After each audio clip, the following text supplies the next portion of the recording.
Hello আমার প্রিয় শিক্ষার্থীরা, আজকে আমি তোমাদের সঙ্গে এবিটি টেস্ট পেপার উচ্চ মাধ্যমিকের ইতিহাস এসি 146 পাতা এর এমসিকিউ এবং এসিকিউ প্রশ্নগুলির উত্তর বলছি। তোমরা তোমাদের টেস্ট পেপারের প্রশ্ন বার করে উত্তরগুলি মিলিয়ে নাও বা খাতায় লিখে তোমরা উত্তরগুলি মিলিয়ে নাও। 1 নম্বর, poverty and un-British rule in India রচনা করেন, উত্তর হবে দাদাভাই নৌরোজি। পরের প্রশ্ন, রাজতরঙ্গিনী রচনা করেন, উত্তর হবে কলহন। পরের প্রশ্ন 3 নম্বর, পর্তুগিজরা ব্ল্যাক গোল্ড বলতেন, উত্তর হবে গোলমরিচকে। পরের প্রশ্ন, ওয়েলথ পলিটিক্স নীতিটি গ্রহণ করেন, উত্তর হবে কাইজার দ্বিতীয় উইলিয়াম। পরের প্রশ্ন, বাংলার স্বাধীন নবাব ছিলেন, উত্তর হবে মুর্শিদ কুলি খাঁ। কলকাতা সুপ্রিম কোর্ট স্থাপিত হয়, উত্তর হবে 1774 খ্রিস্টাব্দে। পরের প্রশ্ন, নজরানা পদ্ধতি প্রচলিত ছিল, উত্তর হবে চীনে। চুইয়ে পড়া নীতির প্রবর্তক ছিলেন, উত্তর হবে ম্যাকলে। কুলীন কুল সর্বস্ব লিখেছিলেন, উত্তর হবে রামনারায়ণ তর্করত্ন। পরের প্রশ্ন, দক্ষিণের বিদ্যাসাগর বলা হতো, উত্তর হবে বীরসালিঙ্গম পাণ্ডুলুকে বলা হতো। পরের প্রশ্ন, বেঙ্গলি পত্রিকার সম্পাদক ছিলেন, উত্তর হবে সুরেন্দ্রনাথ বন্দ্যোপাধ্যায়। পরের প্রশ্ন, 1943 খ্রিস্টাব্দে বাংলায় দুর্ভিক্ষের সময় ভারতের ভাইসরয় ছিলেন, উত্তর হবে ওয়াভেল। ভারতের প্রথম মে দিবস পালিত হয়, উত্তর হবে 1923 খ্রিস্টাব্দে। ডক্টর সুকর্ণ যে দেশের নেতা ছিলেন তা হলো, উত্তর হবে ইন্দোনেশিয়া। ক্যাবিনেট মিশনের সদস্য ছিলেন, উত্তর হবে, ওই প্রশ্নটি একটু ভুল আছে, দেখে নাও। যদি ক্যাবিনেট মিশনের সদস্য ছিলেন বলে তাহলে তোমাদের উত্তর কিন্তু হবে 3টা, এ, বি এবং ডি। আর যদি ক্যাবিনেট মিশনের সদস্য ছিলেন না তাহলে হবে সি নাম্বারটা। যেভাবে প্রশ্ন আসবে তোমরা সেভাবে উত্তর দিবে। পরের প্রশ্ন, এশিয়ার আলো বলা হয়, উত্তর হবে জওহরলাল নেহরুকে।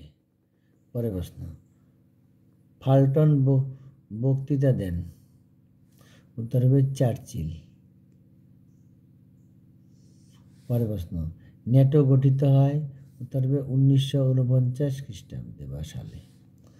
পরের প্রশ্ন, দাতাত কথার অর্থ হলো, উত্তর হবে উত্তেজনা প্রশমন।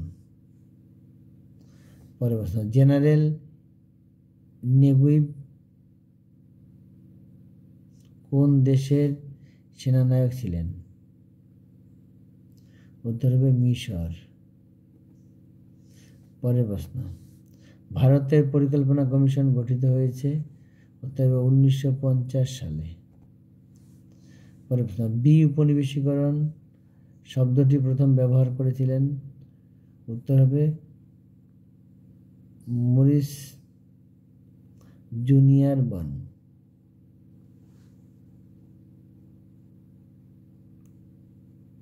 পরের প্রশ্ন, বাংলাদেশের মুক্তিযুদ্ধের প্রধান নেতা ছিলেন, উত্তর হবে শেখ মুজিবুর রহমান।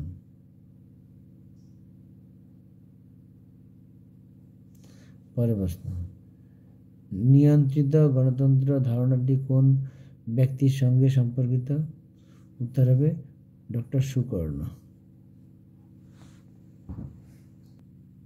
এবার এসিকিউ প্রশ্নের উত্তর।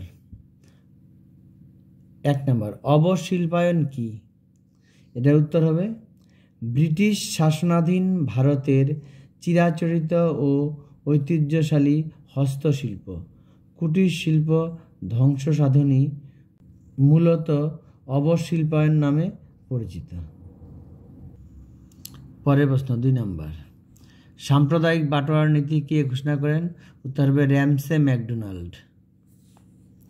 পরের প্রশ্ন 3 নাম্বার, হিন্দু কলেজের বর্তমান নাম ছিল? উত্তর হবে প্রেসিডেন্সি কলেজ। পরের প্রশ্ন, বিধবা বিবাহ আন্দোলনের প্রধান উদ্যোক্তা কে ছিলেন? উত্তর হবে ঈশ্বরচন্দ্র বিদ্যাসাগর। পরের প্রশ্ন, লখনৌ চুক্তি কাদের মধ্যে হয়েছিল? উত্তর হবে কংগ্রেস ও মুসলিম লীগের মধ্যে 1916 খ্রিস্টাব্দে। পরের প্রশ্ন, কোন জাহাজে নৌবিদ্রোহ শুরু হয়? উত্তর হবে তলোয়ার জাহাজে।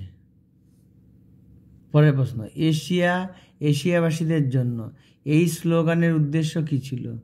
উত্তর হবে পশ্চিমী শক্তিগুলি নয়, এশিয়ার কর্তৃত্ব স্থাপন করবে জাপান। পরের প্রশ্ন, চার্লস উড কে ছিলেন? উত্তর হবে বোর্ড অফ কন্ট্রোলের সভাপতি 1854 খ্রিস্টাব্দে। তিনি শিক্ষা সংক্রান্ত এক নির্দেশনামা জারি করেন।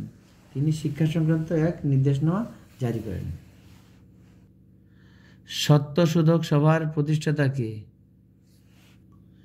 উত্তর হবে জ্যোতিবা ফুলে। পরের প্রশ্ন, কাওতাও প্রথা কি? উত্তর হবে নতজানু হয়ে সম্রাটকে আনুগত্য প্রদর্শন করা। পরের প্রশ্ন, চীনে মুক্তিদার নীতি কে প্রবর্তন করেন? উত্তর হবে জন হে। পরের প্রশ্ন, সত্যবিলোপ নীতি কে প্রবর্তন করেন? উত্তর হবে লর্ড ডালহৌসি। পরের প্রশ্ন, কোন মার্কিন সেনাপতি সর্বপ্রথম জাপানে পদার্পণ করেন? উত্তর হবে কমোডোর ম্যাথু পেরি। পরের প্রশ্ন, দস্তক কি? উত্তর হবে দস্তক হলো বিনা শুল্কে ব্যবসা বাণিজ্য করার ছাড়পত্র। পরের প্রশ্ন, 1813 সালের সনদ আইনের গুরুত্ব কি ছিল? উত্তর হবে ব্রিটিশ পার্লামেন্ট 1813 খ্রিস্টাব্দে চার্টার অ্যাক্ট বা সনদ পাশ করে ঘোষণা করেন যে ইস্ট ইন্ডিয়া কোম্পানি প্রতি 1 লক্ষ টাকা ভারতীয়দের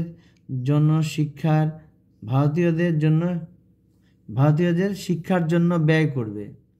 তবে এই অর্থ প্রাচ্যবাদী না পাশ্চাত্যবাদী কোন খাতে ব্যয় করা হবে তা বলা হয়নি।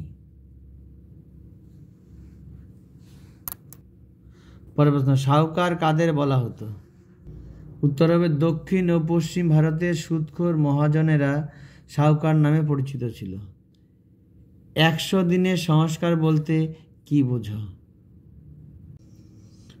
100 দিনের সংস্কার বলতে বোঝায়, উত্তর হবে 100 দিনের সংস্কার বা 100 ডেজ অফ রিফর্ম চীনের কিং রাজবংশের শেষের দিকে 1898 সালে সংগঠিত একটি সংস্কার আন্দোলন। এই আন্দোলনটি 11 জুন থেকে 22 সেপ্টেম্বর পর্যন্ত চলেছিল। পরের প্রশ্ন, ভারতের সুপ্রিম কোর্টের প্রথম প্রধান বিচারপতির নাম কি? উত্তর হবে এলিজা ইম্পে। বুলগানিন কে ছিলেন? উত্তর হবে বুলগানিন ছিলেন সোভিয়েত রাজনীতিবিদ। তিনি পরবর্তীকালে 1953 থেকে 1955 সালের মার্চ পর্যন্ত সোভিয়েত প্রতিরক্ষা মন্ত্রী ছিলেন।